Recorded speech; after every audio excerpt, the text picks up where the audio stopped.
दिल्ली की रानी। एक थी रानी। क्योंकि राजा की मौत एक हादसे में हो गई थी, रानी को ही राज्य संभालना पड़ रहा था।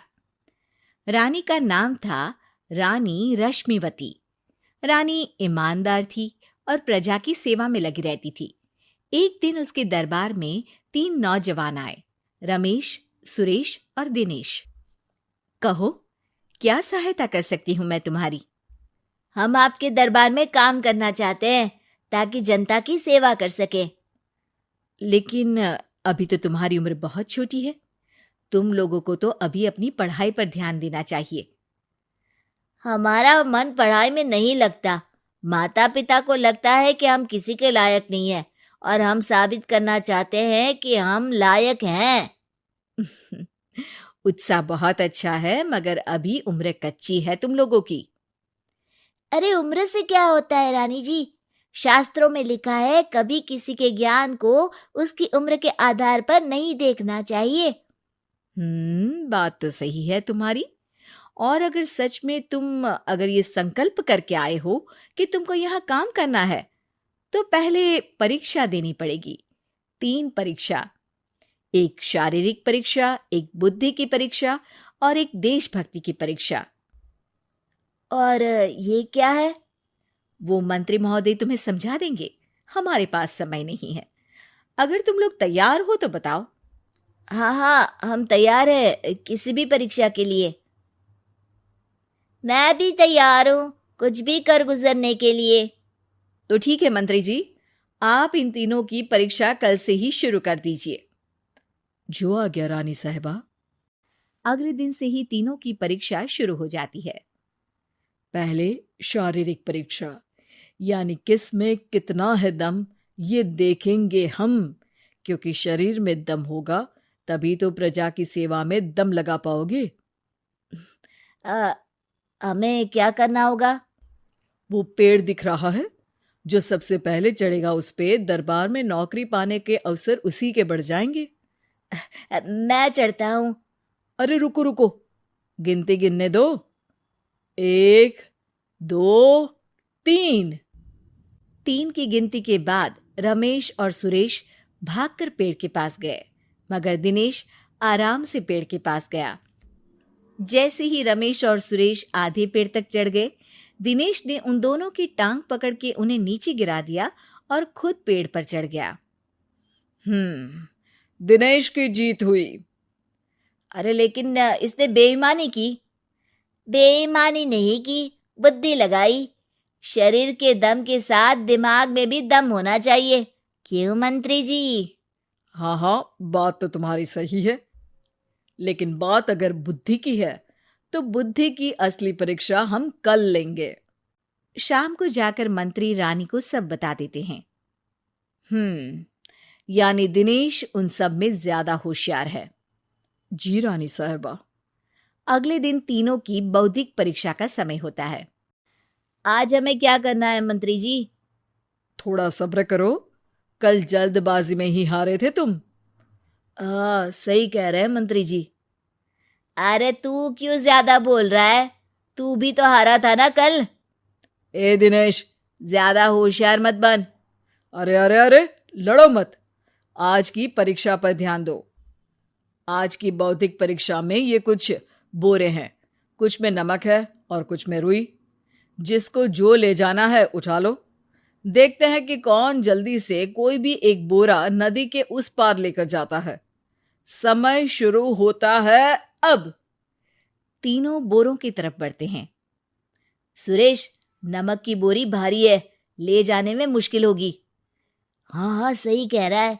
रुई हल्की है, हम दोनों रुई लेकर चलते हैं। अरे भाई, मैं तो नमक लेकर जाऊंगा। रमेश और सुरेश ये सोचकर हंसते हैं कि आज तो दिनेश हार ही जाएगा। दौड़ शुरू होती है। 1, 2, 3। तीनों नदी की तरफ भागते हैं। रुई में वजन कम होने के कारण रमेश और सुरेश आगे निकल जाते हैं और दिनेश थोड़ा पीछे।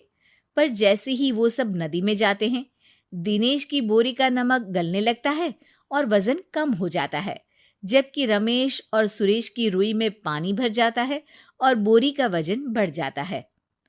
अरे ये इतनी भारी क्यों हो गई रमेश? अरे मुझे क्या पता, शायद जादुई बोरी है। अरे लगता है कि हम बेवकूफ बन गए। बने नहीं हो, तुम हो ही बेवकूफ। इतना तो पता होना चाहिए कि पानी में नमक गल जाएगा। दिनेश का पूरा नमक गल जाता है और बोरी खाली हो जाती है। वो जल्दी से रेस पूरी कर लेता है। इस परीक्षा के विजेता भी दिनेश ही हैं। उसने दिमाग लगाकर दिखा दिया कि वो बौद्धिक परीक्षा में भी रमेश और सुरेश से आगे है। अब कल तुम्हारी देशभक्ति की परीक्षा होगी, जो स्वयं रानी मां लेंगी। रात को फिर मंत्री रानी के पास जाकर बता देते हैं कि आज की परीक्षा में कैसे दिनेश ने अक्लमंदी दिखाई और बौद्धिक परीक्षा में भी उसी की जीत हुई। अरे वाह, दिनेश तो हमारे बहुत काम आ सकता है। हम उत्साहित हैं कल की परीक्षा के लिए। वो तो ठीक है रानी साहिबा, लेकिन हमने सुना है कि पड़ोसी राज्य का राजा आकाशदीप हमारे राज्य की सीमा में घुसपैठ कर रहा है। ये तो चिंता की बात है, हमें जल्दी कुछ करना चाहिए। अगले दिन रमेश, सुरेश और दिनेश अपनी आखिरी देशभक्ति की परीक्षा के लिए दरबार में आते हैं। प्रणाम रानी साहिबा। नमस्कार रानी जी। प्रणाम रानी माँ। हमने तुम्हारी परीक्षा पर गौर किया। दिनेश आगे हैं।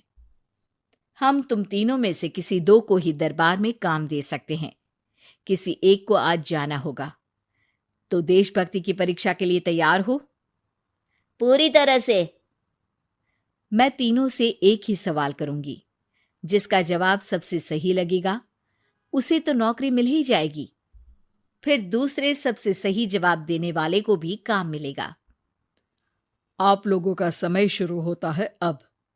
ज्यादा सोचने का समय नहीं होगा। जो मन में पहली बात आए उसका जवाब दे। तो सवाल यह है कि तुम इस मिट्टी के लिए क्या कर सकते हो?